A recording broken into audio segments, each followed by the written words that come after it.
Enti Sutisna menilai PSSI Kabupaten Bogor di bawah kepemimpinan Iswahyudi saat ini termasuk yang terdepan di Jawa Barat. Hal tersebut terlihat dari roda pembinaan yang berjalan baik serta keberhasilan meloloskan tim sepak bola putra dan putri ke ajang Porprov Jabar 2026.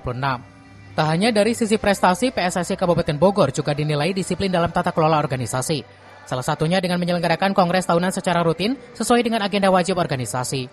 Entis juga mengapresiasi sinergitas yang terjalin antara PSSI Kabupaten Bogor dengan pemerintah daerah. Dukungan PMK Bogor yang diwakili Dispora Kabupaten Bogor dinilai sangat maksimal dalam mendukung setiap program pembinaan sepak bola. Menurutnya, kolaborasi yang kuat antara organisasi sepak bola dan pemerintah daerah menjadi kunci utama dalam melahirkan prestasi berkelanjutan. Kabupaten Bogor.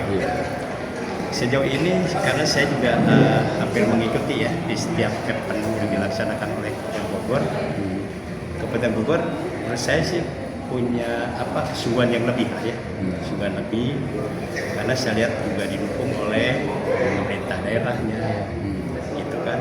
Nah, ada juga kadang-kadang yang kurang dukungan, gitu ya, sehingga wajar tidak berprestasi. Tetapi kalau untuk Kabupaten Bogor, saya juga mengikuti eventnya Porprov saja, putra putri Kabupaten Bogor berani meloloskan. Artinya salah satu pembinaan yang betul-betul menyeluruh, terutama dukungan dari pemerintah daerah. Dari Kabupaten Bogor,